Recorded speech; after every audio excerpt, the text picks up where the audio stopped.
अकबर बीरबल हरे रंग के घोड़े की कहानी। एक शाम राजा अकबर अपने प्रिय बीरबल के साथ अपने शाही बगीचे की सैर के लिए निकले। वह बगीचा बहुत ही शानदार था। चारों ओर से हरियाली ही हरियाली थी और फूलों की भीनी भीनी खुशबू वातावरण को और भी खूबसूरत बना रही थी। ऐसे में राजा को जाने क्या सूझा कि उन्होंने बीरबल से कहा, बीरबल, हमारा मन है कि इस हरे भरे बगीचे में हम हरे घोड़े में बैठकर घूमें। इसलिए मैं तुम्हें आदेश देता हूँ कि तुम 7 दिनों के अंदर हमारे लिए एक हरे घोड़े का इंतजाम करो। वहीं अगर तुम इस आदेश को पूरा करने में असफल रहते हो तो तुम कभी भी मुझे अपनी शक्ल न दिखाना।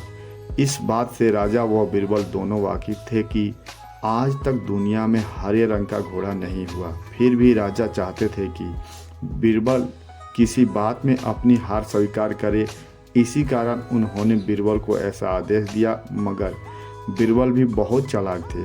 वो भली भांति जानते थे कि राजा उनसे क्या चाहते हैं। इसलिए वो भी घोड़ा ढूंढने का बहाना बनाकर 7 दिनों तक इधर उधर घूमते रहे।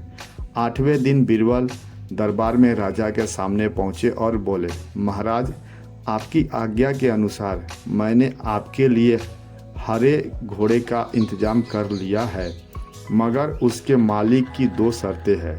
राजा ने उत्सुकता से दोनों शर्तों के बारे में पूछा। तब बीरबल ने जवाब दिया, पहली शर्त यह है कि उस हरे घोड़े को लाने के लिए आपको स्वयं जाना होगा। राजा इस बात के लिए तैयार हो गए। फिर उन्होंने दूसरी शर्त के बारे में पूछा।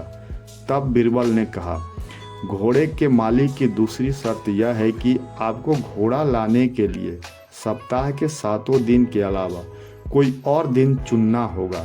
यह सुन राजा हैरानी से बीरबल की ओर देखने लगे। तब बीरबल ने बड़ी सहजता से जवाब दिया, महाराज, घोड़े का मालिक कहता है कि हरे रंग के खास घोड़े को लाने के लिए उसकी यह खास शर्तें तो माननी ही होगी। राजा अकबर बीरबल की यह चतुराई भरी बात सुनकर खुश हो गए और मान गए कि बीरबल से उनकी हार मनाना वाकई में बहुत मुश्किल काम है। कहानी से सीख।